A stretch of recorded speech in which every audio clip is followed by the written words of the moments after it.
नमस्कार, आप सभी का स्वागत है यूथ अध्ययन के चैनल पे।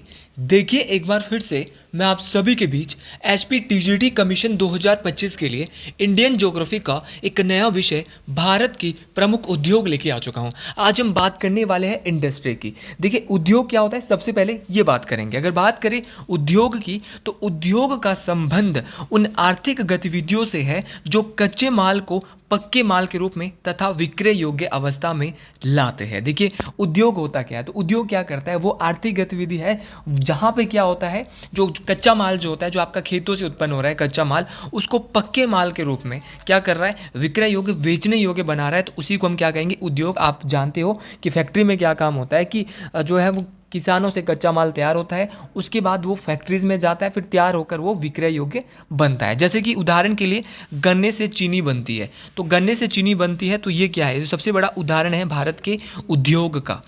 देखिए अब बात करते हैं उद्योगों के वर्गीकरण की। उद्योग कैसे कैसे होते हैं, तो सबसे पहले होता है कृषि पर आधारित उद्योग। कृषि पर आधारित जो उद्योग होता है वो सूती वस्त्र उद्योग, ये कृषि पर आधारित है। आपका चीनी उद्योग, ये भी किस पे आधारित है, कृषि पर आधारित है। दूसरा है खनिज पर आधारित, जो मिनरल्स होते हैं ना, मिनरल्स, खनिज पर आधारित उद्योग, उनकी बात हम करेंगे। तो लोहा इस्पात उद्योग, आपका आयरन स्टील जो फैक्ट्रीज है, इंडस्ट्री है, वो भी किस पर है, आपका खनिज उद्योग है। ये भी आपको डिटेल से याद रखना है। दूसरा आपका, तीसरा जो आपका उद्योग है वो खनिज प्लस तकनीक पर आधारित उद्योग, मतलब कि जो कि आपका खनिज पर आधारित है और आपका तकनीक पर आधारित है। जैसे आपका वायुयान निर्माण उद्योग, आपका रेल निर्माण उद्योग, ये सारे आपको याद रखना है। और अगला है आपका चौथा, वन पर आधारित उद्योग। इसमें रेशम उद्योग आएगा और कागज उद्योग आएगा। आप देख रहे हो ना, जो कागज बन रहा है, रेशम बन रहा है, तो ये वनों से बन रहा है। इसमें जो पेड़ वगैरह है, यहाँ से निकलता है आपका जो कागज वगैरह है। तो उद्योगों का वर्गीकरण हमने चार भागों में किया। एक होता है कृषि पर आधारित, दूसरा होता है खनिज पर आधारित, तीसरा होता है तकनीक पर आधारित, तकनीक और खनिज पर आधारित, और चौथा होता है वन पर आधारित उद्योग। अब हम इसके बाद पढ़ेंगे भारत में औद्योगिक नीति। लेकिन औद्योगिक नीति को पढ़ने से पहले अगर आप भी एचपी टीजीटी कमीशन की तैयारी कर रहे हो और आप भी हमारे बैच के साथ जुड़ना चाहते हो, चाहे आप टीजीटी कमीशन या जेबीटी कमीशन, तो जुड़िए मात्र और मात्र 499 रुपीज़ में। हम देंगे आपको 499 में लाइव प्लस रिकॉर्डेड। रिकॉर्डेड का मतलब है कि हमारी क्लासेस को आप कभी भी और किसी भी समय देख सकते हैं। और साथ में अभी तक जो हमारे बैच में जितनी भी क्लासेस रिकॉर्डेड हो चुकी है वो आपको फ्री में मिलने वाली है। तो आप इस नंबर पे कांटेक्ट कर सकते हैं, 7876145409। आप इस नंबर पे सीधा सीधा कांटेक्ट कर सकते हैं। अच्छा, बात करें स्वतंत्रता के बाद भारत की पहली औद्योगिक नीति कब आई, तो जो इंडस्ट्रियल जो पॉलिसी भारत में आती, भारत में जो औद्योगिक नीति आती है, तो पहली औद्योगिक नीति भारत में 1948 में आती है। फिर इसके बाद भारत में आती है दूसरी औद्योगिक नीति। भारत में जो सेकंड जो आपकी दूसरी जो औद्योगिक नीति आती है वो 1956 में आती है। इसके बाद आती है भारत की आधुनिक और नई औद्योगिक नीति, जो कि बहुत बहुत ज़्यादा इम्पॉर्टेंट है। अब क्यों इम्पॉर्टेंट है, क्योंकि भारत इस दौरान तक, भारत जो है वो बिल्कुल ख़त्म होने वाली थी, भारत की अर्थव्यवस्था। भारत जो है बहुत ही एक ऐसे दौर से गुजर रहा था कि भारत में अकाल पड़ने जैसी परिस्थिति होने वाली थी। क्योंकि लेकिन उस समय भारत में फिर बहुत ही अच्छा कार्य, मनमोहन सिंह जी उस समय भारत के वित्त मंत्री हुआ करते थे। उन्होंने बहुत अच्छा यहाँ पे निर्णय लिया। उन्होंने लाया लिबरलाइजेशन, जिसको आप एलपीजी भी बोलते हैं, प्राइवेटाइजेशन और ग्लोबलाइजेशन। उदारीकरण होता है कि पहले क्या होता था, सारे काम सरकार के द्वारा होते थे कि भाई जितने भी काम है वो सरकारी काम होंगे, प्राइवेट कंपनी वगैरह को कोई डील नहीं थी, कोई यहाँ पर इनको डील नहीं दी हुई थी। दूसरा था, जो प्राइवेट कंपनी है उनको क्या दिया, उनको भाई अब मतलब उदारीकरण दिया गया, मतलब कि इनको अब मिल गया, थोड़ा सा छूट मिल गई। दूसरा था निजीकरण, मतलब कि अब क्या है, प्राइवेट कंपनियों को भी मौका दिया जाने लगा। मतलब कि आज की डेट में तो सारे काम कैसे होते हैं, प्राइवेटाइजेशन में ही हो रहे हैं, सरकारी काम भी प्राइवेट। लेकिन उस समय पहले सारे काम सरकार करती थी, तो इसमें क्या होता था, सरकारी लोग खुद ही जो है पैसा खा लेते थे। उस दौरान इकोनॉमिक्स जो मैं आपको शुरू कराऊंगा उसमें बहुत इंटरेस्ट आपको आने वाला है। और तीसरा है आपका वैश्वीकरण, ग्लोबलाइजेशन, मतलब कि अब भारत की अर्थव्यवस्था पूरे विश्व के लिए खोल दी गई कि भैया अब सब लोग जो है भारत के साथ क्या कर सकते हैं, व्यापार कर सकते हैं, ताकि इससे क्या हुआ, भारत की अर्थव्यवस्था का ही मुनाफा हुआ। इससे पहले भारत का कोई मुनाफा नहीं था। तो उदारीकरण, सरकार के जो यहाँ पे चीज़ें थी उसको अब प्राइवेट चीज़ों के लिए खोला गया, फिर निजीकरण हुआ, अब प्राइवेट कंपनियों को भी मौका दिया जाने लगा। और दूसरी बात आपको अगर मैं बताऊं, फिर उसके बाद है वैश्वीकरण, मतलब कि प्राइवेट कंपनियां जैसे कि आपकी कोका कोला है, सुजुकी है, ये सारी कंपनियां जो है वो कैसे आई, बाद में इनको खोल दिया गया। तो नई आधुनिक और नई औद्योगिक नीति ये कब आई थी, ये 1991 में। याद रखना है, हर एक बात बहुत इंपॉर्टेंट है। टीजीटी कमीशन बहुत अच्छे लेवल का पेपर होने वाला है, तो हर एक चीज़ मैं आपको करा रहा हूँ यहाँ पे। इसके बाद है लो इस्पात उद्योग, जिसको बोलते हैं आयरन स्टील इंडस्ट्री। देखिए, भारत में देश का पहला लो उद्योग कारखाना 1874 ईस्वी में बराकर नदी के किनारे एक कुल्टी पश्चिम बंगाल में पड़ता है, वहाँ पर स्थापित किया गया। तो सीधा क्वेश्चन पूछा जाएगा कि हमारे देश में आपका आयरन स्टील जो इंडस्ट्री होती है, आयरन स्टील जो कंपनी होती है, उसका पहला कारखाना कहाँ पर खोला गया, तो कुल्टी पश्चिम बंगाल में वो खोला जाता है। इस बात को आपने डिटेल से याद रखना है। और बाद में फंड के अभाव में, जब फंड नहीं आता है तो फंड के अभाव में यह कंपनी क्या हो जाती है, बंद हो जाती है। तो पहला जो कारखाना भारत में 1874 में खोला था वो कुल्टी पश्चिम बंगाल में खोला, लेकिन बाद में इसको बंद क्यों करना पड़ा, क्योंकि फंड का अभाव यहाँ पे हो गया था। दूसरी बात मैं आपको यहाँ पे बताना चाहता हूँ कि बंगाल सरकार ने, पश्चिम बंगाल सरकार ने इसका अधिकरण कर लिया, मतलब कि पश्चिम बंगाल सरकार ने इसको अपने अधीन ले लिया और इसके बाद इसका नाम बदल कर बराकर आयरन वर्क्स कर दिया गया। तो जो बराकर आयरन वर्क्स कंपनी है वो किसकी है, तो बोलेंगे लो इस्पात उद्योग की है। पहले इसका ये जो है कहाँ खोली गई थी, तो कुल्टी पश्चिम बंगाल में खोली, लेकिन बाद में ये क्या है, फंड के अभाव में बंद हो गई और इसको बंगाल की सरकार ने कहाँ पे खोल दिया, इसका नाम बदल कर क्या कर दिया, बराकर आयरन वर्क्स कर दिया गया। इसके बाद अगर मैं बात करूं, आज़ादी के बाद भारत में स्थापित लो इस्पात कारखाने, मतलब लोहे से इस्पात कारखाने, तो बड़े पैमाने पर देश का पहला कारखाना तो देखो 1907 में जमशेद जी टाटा के द्वारा, मतलब आज़ादी से पहले भी भारत में कोई कारखाने खोले गए थे, तो पहला कारखाना जो भारत का बड़े पैमाने पर खुला था ना आपका, तो वो कौन सा खुला था, लो इस्पात उद्योग का। तो 1907 में जमशेद जी टाटा ने खोला झारखंड के साकची नामक स्थान पे। देखो, आपको डिटेल से पता होना चाहिए कहाँ पे खोला, तो झारखंड के साकची नामक स्थान में खोला पहला कारखाना आपके, किसने, जमशेद जी टाटा का नाम तो आप जानते ही होंगे, सुना ही होगा, title Tata iron steel company भी है। उसी प्रकार इसकी स्थापना 1918 में पश्चिम बंगाल के हीरापुर नामक पर की गई, इस बात को आपने याद रखना। और बाद में कुल्टी, हीरापुर, बर्नपुर स्थित संयंत्रों को भी इसमें मिला लिया गया। तो ये जो टाटा जी ने जो कंपनी खोली थी, इसका नाम था भाई टिस्को, ये कुछ और है, इसका नाम था टिस्को।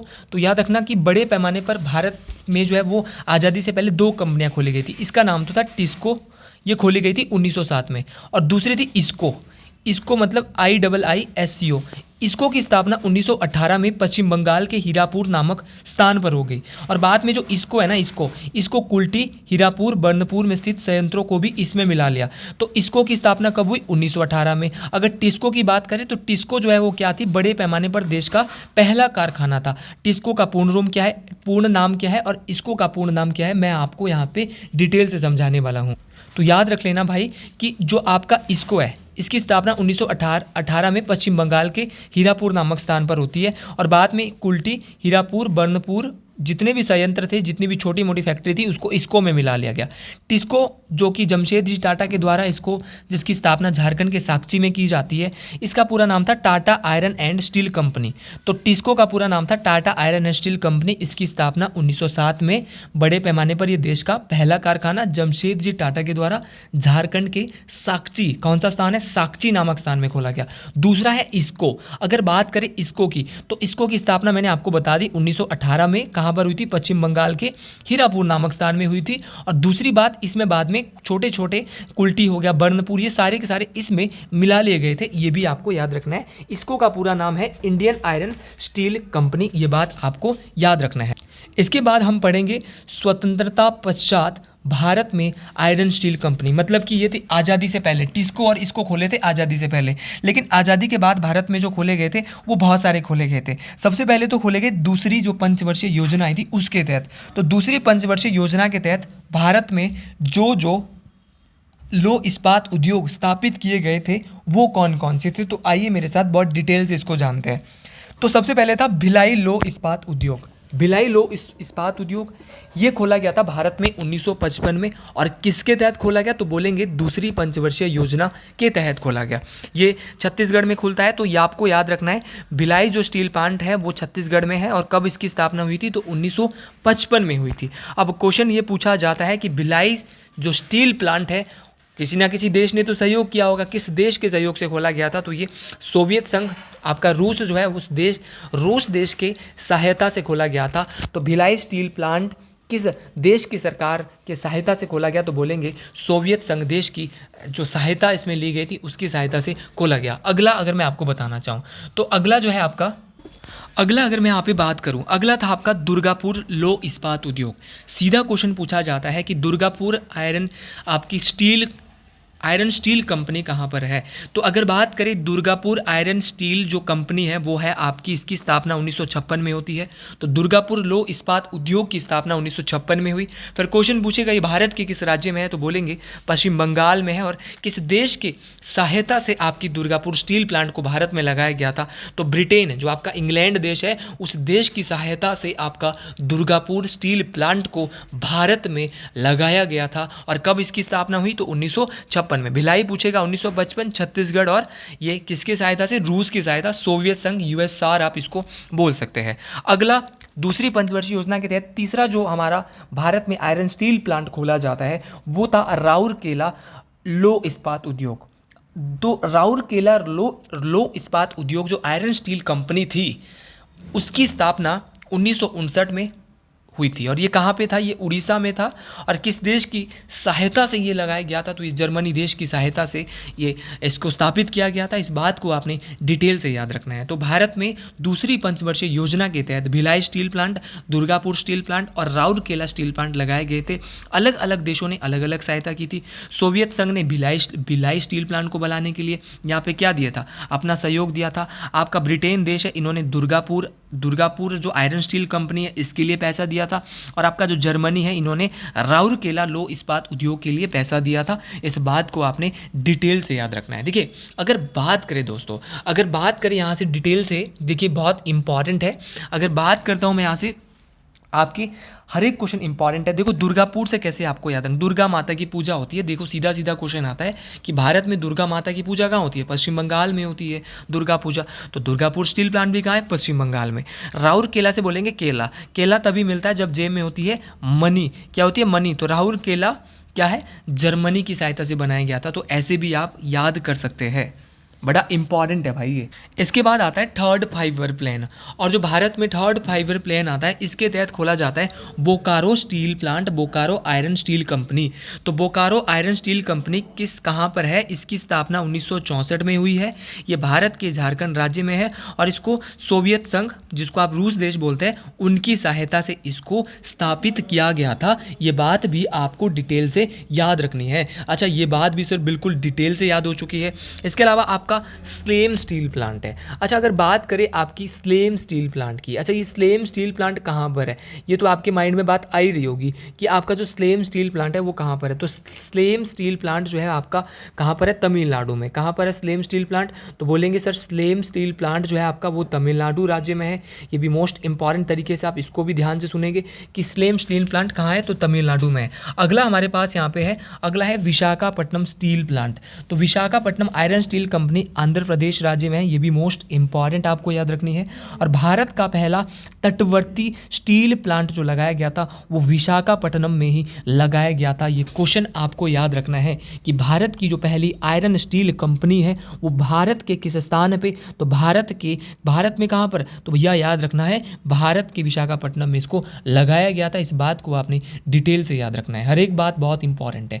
ये डाटा कोई आसान डाटा नहीं है। इन डाटा को बनाने के लिए बहुत टाइम लगता है, इसलिए आप इनको अपनी कॉपी पेन लेके उठा ले और नोट्स बना ले या कोचिंग सेंटरों में, तभी जाके फ़ायदा है अगर वहाँ पे अच्छा पढ़ाया जा रहा है। अगर ऐसी पढ़ाई आपको यूट्यूब पे मिल रही है तो आप घर में, मैंने इंपॉर्टेंट बुक्स बता दिए, आराम से। कोचिंग का मतलब होता है कंटिन्यूटी, और सभी कोचिंग वाले अच्छा ही पढ़ाते हैं।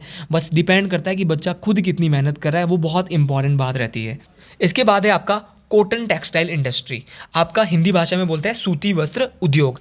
अब बात करते हैं सूती वस्त्र उद्योग की। तो याद रखना, आधुनिक ढंग से सूती वस्त्र उद्योग की पहली मील, वैसे जो आधुनिक ढंग से अगर मैं बात करूं, जो मॉडर्न टाइप से जो सूती वस्त्र उद्योग की भारत में जो पहली मिल स्थापित की जाती है, क्वेश्चन बहुत बार आया है, ये 1818 ईस्वी में कोलकाता के समीप फोर्ट ग्लोस्टर, एक जगह का नाम है, कहाँ पे, फोर्ट ग्लोस्टर में जो है वो स्थापित की जाती है, किंतु यह असफल होती है। अब जो आधुनिक ढंग से जो सूती वस्त्र की जो पहली मील है, ये 1818 ईस्वी के आसपास क्या है, कोलकाता के समीप जो आपका जो फोर्ट ग्लोस्टर है वहाँ पे स्थापित की जाती है, लेकिन ये क्या हो जाती है, असफल हो जाती है।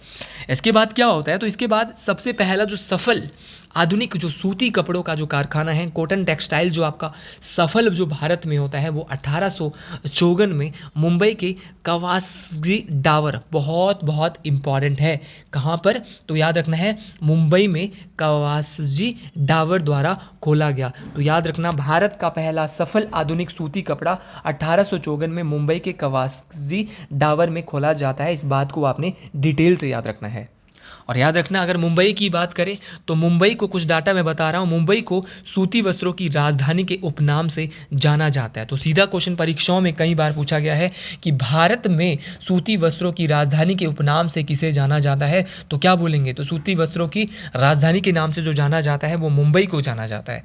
इसके बाद दूसरा क्वेश्चन आता है कि कानपुर को क्या जाना जाता है, तो कानपुर को उत्तर भारत का मैनचेस्टर कहा जाता है। ये बात आपको डिटेल से याद रखनी है। तो नॉर्थ इंडिया का जो मैनचेस्टर है वो कौन सा है, तो आपका कानपुर है।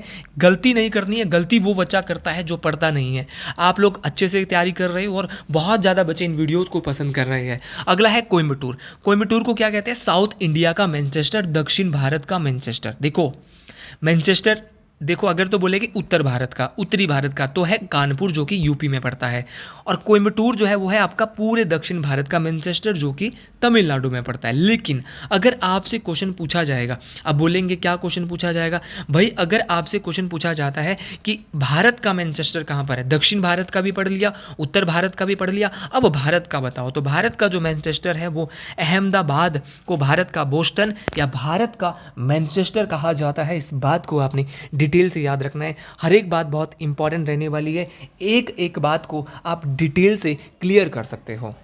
अगला है हमारा जूट इंडस्ट्री, जूट उद्योग। अगर बात करें जूट उद्योग, तो सोने का जो रेशा है, गोल्डन फाइबर के नाम से इस मशहूर जूट के रेशो से सामानों का निर्माण करने में भारत विश्व में प्रथम स्थान है। तो सोने का रेशा इसका उपनाम है। जूट को क्या बोलते हैं, गोल्डन फाइबर के नाम से भी जाना जाता है। बहुत दफ़ा ये परीक्षाओं में चीज़ पूछ ली जाती है। अब दूसरा क्वेश्चन दोस्तों क्या पूछा जाता है, तो भारत का या विश्व में किसका जूट उत्पादन में, जूट के निर्माण करने में प्रथम स्थान है। तो आपको पता होना चाहिए किसका पहला स्थान है, तो बोलेंगे आपका जूट का, भारत में जो है वो जूट उत्पादन में भारत का पहला स्थान है। इस बात को आपने डिटेल से याद रखना है। दूसरी बात, इसका जो पहला कारखाना है वो कोलकाता के समीप रिसरा, एक जगह है रिसरा नामक स्थान में है, जो कि 1855 में लगाया गया था। तो जूट उत्पादन का पहला कारखाना भारत में जूट इंडस्ट्री का कोलकाता में लगाया गया, और कोलकाता के समीप एक रिसरा नामक स्थान है। एग्जैक्ट आपको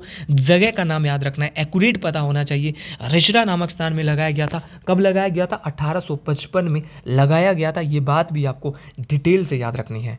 और अगर सीधा क्वेश्चन पूछा जाएगा कि अंतर्राष्ट्रीय जूट संगठन का जो मुख्यालय है वो भारत के ढाका में स्थित, बांग्लादेश की राजधानी ढाका में स्थित है, ये बात आपको डिटेल से याद रखनी है। तो ये सारी की सारी बातें मोस्ट इंपॉर्टेंट है कि बांग्लादेश का जो ढाका नामक स्थान है, यहाँ पर क्या है, तो यहाँ पर जो है जूट का अंतर्राष्ट्रीय जूट संगठन, जो इंटरनेशनल जो आपका जूट इंडस्ट्री का जो हेडक्वार्टर है वो कहाँ पर है, तो आपका ढाका में है। ये बात आपको डिटेल से याद रखी जानी है। अगला है आपका एल्यूमिनियम उद्योग, एल्यूमिनियम की इंडस्ट्रीज, एल्यूमिनियम की फैक्ट्रीज। आइए जरा इसको भी थोड़ा डिटेल से देखते हैं। देखिए भारत में जो एल्यूमिनियम का पहला कारखाना है वो 1937 में पश्चिम बंगाल के निकट जेके नगर में स्थापित किया गया था। तो सीधा क्वेश्चन आएगा कि भारत में एल्यूमिनियम का जो पहला कारखाना है वो कहाँ पे स्थापित किया गया, बोले भैया पश्चिम बंगाल में। लेकिन पश्चिम बंगाल में भी कहाँ पे स्थापित किया गया, तो बोलेंगे पश्चिम बंगाल के निकट जो जेके नगर है वहाँ पर स्थापित किया गया था। इस बात को आपने डिटेल से याद रखना है। अगर बात करूं भारत के प्रमुख एल्यूमिनियम कंपनी की, तो भारत में जो प्रमुख एल्यूमिनियम कंपनी थी वो आपकी सबसे इम्पॉर्टेंट है बाल्को। बाल्को एक एल्यूमिनियम की इंडस्ट्री है, एल्यूमिनियम की एक फैक्ट्री है।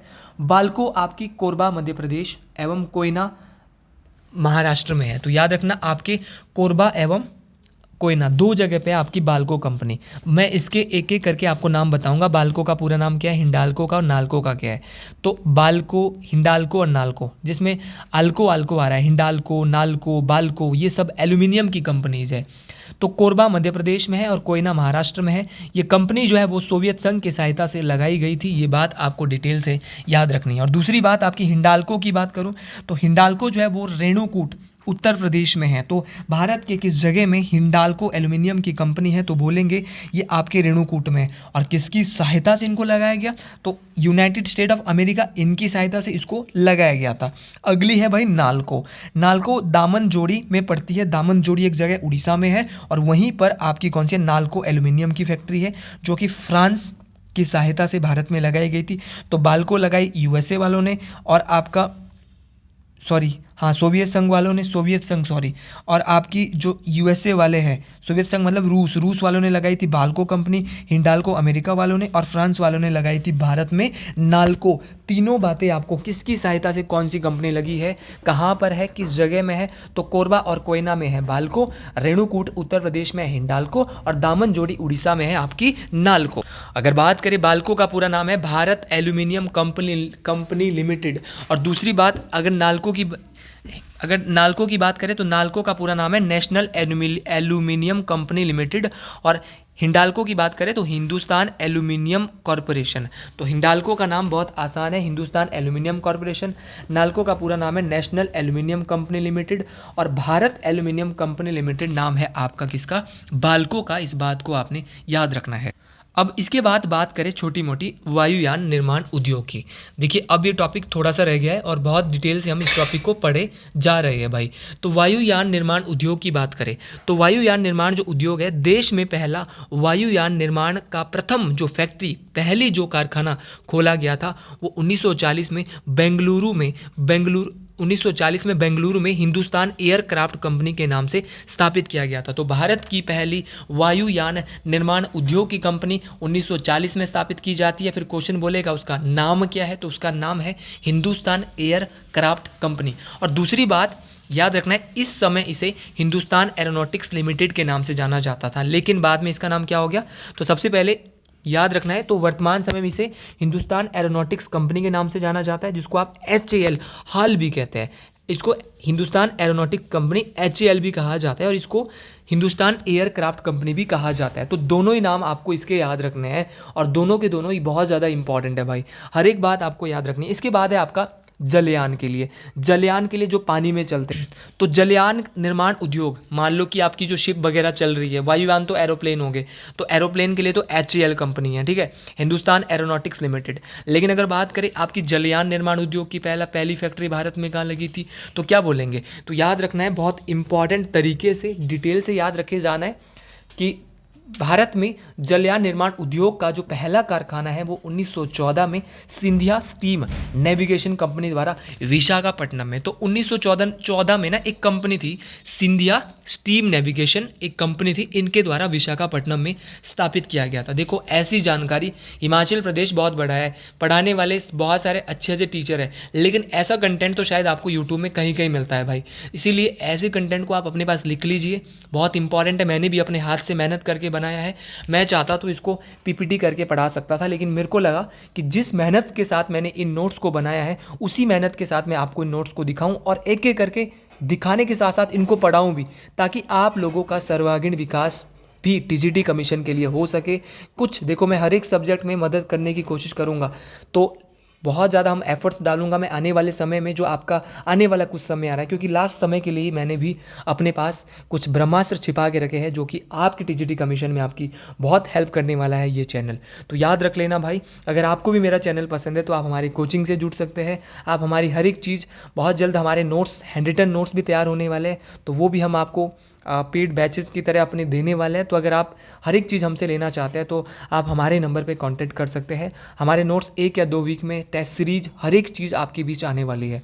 बात कर रहे थे जलयान निर्माण उद्योग की। देखिए 1914 में सिंधिया स्टीम नेविगेशन के द्वारा ये विशाखापट्टनम में पहली बार स्थापित की जाती है और बाद में भारत सरकार द्वारा इसका अधिग्रहण किया जाता है। भारत इसको अपने पास ले लेता है और इसका नाम हिंदुस्तान शिपयार्ड विशाखापट्टनम नाम देता है। तो हिंदुस्तान शिपयार्ड विशाखापट्टनम भारत की किस कंपनी का नाम है? तो बोलेंगे भारत की जलयान निर्माण उद्योग की जो मुख्य फैक्ट्री है उसका नाम है हिंदुस्तान शिपयार्ड विशाखापट्टनम। इस बात को आपने याद रखना है।